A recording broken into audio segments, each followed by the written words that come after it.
तो मूवी शुरू होती है एक बहुत ही अच्छी नॉवेलिस्ट लड़की को दिखाते हुए जिसका नाम जेनिफर हिल्स होता है। वो बहुत अच्छे नॉवेल्स लिखा करती थी जिसके लिए उसे कोई खामोश और पुरसकून जगह चाहिए थी, यानी जहाँ पर सुकून ही सुकून हो और वो अकेली रहकर वहाँ पर नॉवेल्स लिख सके। इसलिए वो किसी और जगह पर शिफ्ट हो जाती है और एक पुराना सा घर रेंट पर लेती है जो उसने किसी बूढ़े आदमी से लिया था और वो बहुत ही सुनसान से इलाके में था। अब वो अपने उस घर जा रही होती है तो वो रास्ता भूल जाती है। तो रास्ते में वो तीन लड़कों से मिलती है जो कि गैस स्टेशन पर होते हैं। वो तीनों से बड़ी मीठी मीठी बातें करके उससे फ्लर्ट करने लगते हैं और साथ ही साथ उसे घर का रास्ता भी बताते हैं। इस तरह से उन लड़कों को उसके घर का भी रास्ता पता चल जाता है, यानी ये लड़की कहाँ रहती है। खैर अब जेनिफर अपने घर पहुंच जाती है और उसे वहाँ की खामोशी काफी पसंद आ रही होती है। वो वहाँ पर अपनी चीजें सेट करती है और सब कुछ ऑर्गेनाइज करने लगती है और मजे से बैठकर नॉवल लिखने लगती है। वो वहाँ का माहौल काफी इंजॉय कर रही होती है। अब रात हो जाती है, वो अपने दोस्त से फोन पर बात कर रही होती है कि तभी उसको कोई आवाज आती है जो कि उसके घर के बाहर एक स्टोर रूम से आ रही थी। वो उधर चेक करने जाती है लेकिन वहाँ पर कोई भी नहीं होता, ये सिर्फ हवा का शोर था। वो दोबारा से बैठ जाती है लेकिन उसके कपड़ों पर उसकी ड्रिंक गिर जाती है तो वो वॉशरूम में जाती है और अपनी ड्रेस को धोने लगती है, लेकिन वहाँ पर कोई चुपके से उसकी रिकॉर्डिंग कर रहा था। अब जब सुबह होती है तो वो जॉगिंग से वापस आती है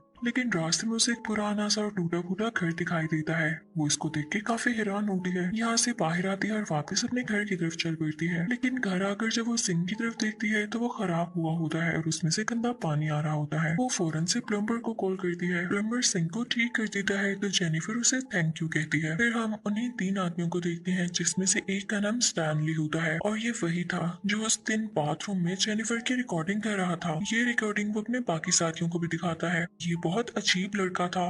वहाँ पर प्लम्बर भी होता है जो जेनिफर के घर गया था और सिंक को ठीक किया था। वो इन सबको बताता है कि जेनिफर ने मेरे से काफी अच्छे से बात की। तीनों सोचते हैं कि वो अकेली रहती है तो हम भी उसके घर जाएंगे और चीज का फायदा उठाएंगे। अब वो सब इस चीज की प्लानिंग करने लगते हैं। उन सबका बहुत इविल माइंड होता है। वो जाते ही उसके घर के दरवाजे के आगे एक मरी हुई बर्ड फेंकते हैं। जेनिफर बाहर आती है। वो नोटिस करती है कि स्टोर रूम में फिर से शोर आ रहा है। वो उस तरफ जाती है लेकिन तब तक चारों लड़के उसके घर के अंदर जा चुकी थी। जेनिफर अब घर के अंदर आती है लेकिन उसे ये नहीं पता था कि ये लड़की पहले से इसके घर है। वो जेनिफर से पूछने लगते हैं तुम यहाँ अकेले क्यों रहती हो और यहाँ किस लिए आई हो। तो जेनिफर उनसे कहती है नॉवल लिखने आई हूँ। उनमें से एक लड़का जिसका नाम जोनी होता है जेनी को ड्रिंक करने का कहता है और बेसबॉल बैट से उसे हर्ट करने लगता है और उसे कहता है अपने दांत तो दिखाओ। उसे बहुत टॉर्चर करता है और उसके दांत निकालने का कहता है और वो तीनों अब उस पर मैच स्टिक भी फेंकने लगते हैं, उसका मजाक उड़ाने लगते हैं। जेनिफर फौरन से वहाँ से भागकर जंगल में चली जाती है लेकिन जंगल में उसे एक शेरिफ मिलता है।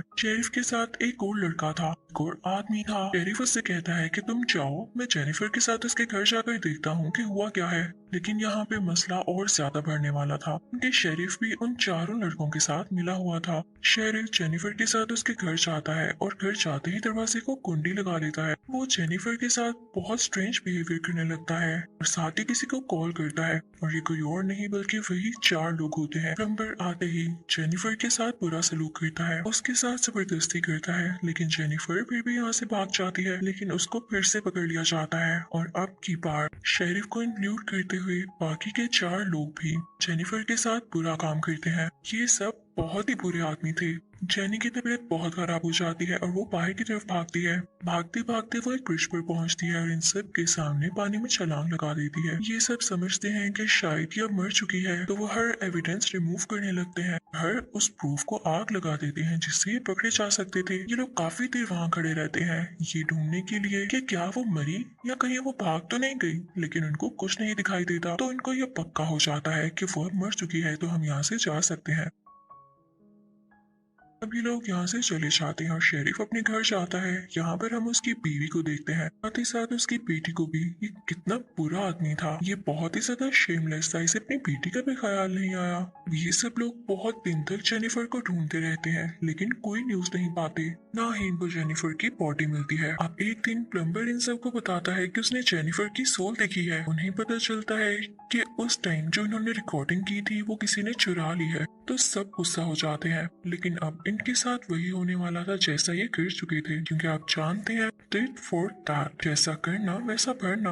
अब रात होते ही कोई इनके घर की तरफ उसी तरह डेड परिंदा फेंकता है जैसे इन लोगों ने जेनिफर के घर की तरफ फेंका, और साथ ही साथ जेनिफर का स्लीपर भी। अब दूसरी तरफ शेरिफ को एक टेप मिलती है जिसके ऊपर स्टैनली का नाम लिखा होता है। शेरिफ को बहुत गुस्सा आता है और उसे लगता है कि स्टैनली ने ही अपने पास रखी हुई थी, तो वो चाहता है और इस टेप को स्टैनली के मुंह में घुसा देता है। तो स्टैनली कहता है ये सब मैंने नहीं किया, तुम लोग प्लम्बर की फिक्र करो, वो इतने दिन से गायब है, कहीं उसने तो नहीं ऐसा कर दिया। उसे गिल्ट हो रहा होगा कि उसने हमें बताया था कि जेनिफर ने उससे अच्छे से बात की, तभी हमारे दिल में ये बात आई कि हम जेनिफर के घर जाएं, तो हमें प्लम्बर को ढूंढना चाहिए और उसे मार देना चाहिए। तो शेरिफ कहता है ठीक है, उसे ढूंढो, लेकिन इससे पहले शेरिफ उस बेचारे बूढ़े आदमी को भी मार देता है जिसके घर में जेनिफर किराए पर रह रही थी। उस बेचारे को क्या पता था कि जेनिफर कहाँ है। लोगों ने ऐसा इसलिए किया था कि बूढ़ा आदमी बता न सके कि जेनी मिसिंग है। अब सवाल उठता है कि वो प्लम्बर इनको मिल नहीं रहा था, तो वो था कहाँ? तो वो जेनिफर के घर ही था। जेनिफर प्लम्बर के गले में रस्सी डालकर उसे बेहोश कर देती है।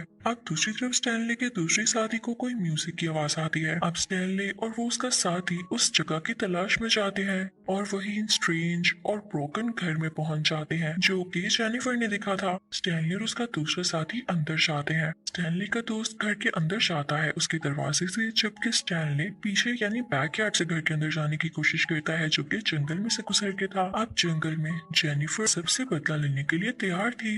स्टैनली जेनिफर को देख लेता है और उसकी तरफ बढ़ने लगता है, लेकिन उसका पाँव एक ट्रैप में आ जाता है। वो चिल्लाने लगता है, अपने दोस्तों को आवाज देता है, तो उसके दोस्त आ जाते हैं। जेनिफर बेसबॉल बैट से इन पर अटैक करने लगती है, उनको बेहोश कर देती है। जेनिफर अब 3 आदमियों को बेहोश कर चुकी थी। स्टैनली के उसी दोस्त को उसने अब बांध ही दिया था, वो भी एक बाथ टब के ऊपर, और नीचे से पानी आ रहा होता है। स्टैनली को जेनिफर ने जंगल में एक दरख्त के साथ बांधा होता है और वो उसी तरह उसकी भी रिकॉर्डिंग करती है। उसके मुंह के अंदर मरा हुआ चूहा डालती है और वो कांटे जिससे मछली को पकड़ा जाता है वो उसकी आंखों में डालकर वो भी दरख्त के साथ बांध देती है कि अगर वो जरा सा भी मूव करेगा तो उसकी आंखें काटी जाएंगी। तभी जेनिफर फिश के कुछ टुकड़े करती है और उसके ऑर्गन स्टैनली के फेस पर लगाती है ताकि चीलें और कौवे आकर इसके फेस पर से खाएं और इसको दर्द हो। अब सीन शिफ्ट होता है स्टैनली की उसी फ्रेंड की तरफ। वो जेनिफर से कहता है मुझे माफ कर दो, हम मानते हैं हमसे गलती हो गई, लेकिन जेनिफर अब नहीं मानने वाली थी।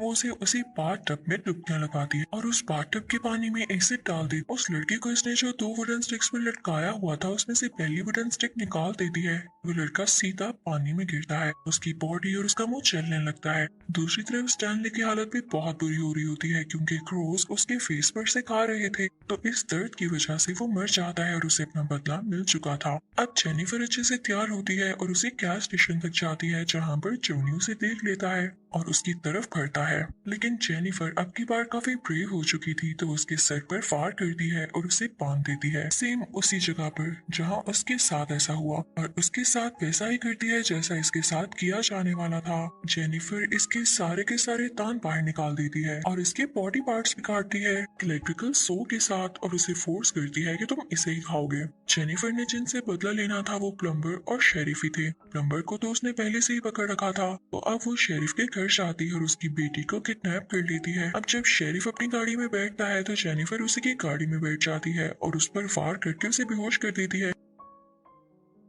जब शेरिफ को होश आता है तो देखता है कि वो एक वुडन प्लैंक के ऊपर बंधा हुआ है और प्लम्बर भी उसी रूम में है और वो भी बेहोश था। जेनिफर प्लम्बर के हाथ के साथ एक गन इस तरह से बांधती है तो अपने आप उस गन से बुलेट फायर हो जाए, इस तरह से एक शॉट से 2 लोग मर जाएं। अब जेनिफर बाहर बैठ के इस चीज का इंतजार करने लगती है कि कब प्लम्बर को होश आए और ऐसा हो। प्लम्बर को जैसे ही होश आती है तो उसका हाथ हिलता है, गन में से गोली चल जाती है जो कि सीधा शेरिफ की बैक पर लगती है और वही गोली प्लम्बर को भी आके लगती है और उसकी मौत हो जाती है। जेनिफर बाहर बैठे बैठे दिल ही दिल में बहुत खुश हो रही होती है कि उसने अपना बदला ले लिया।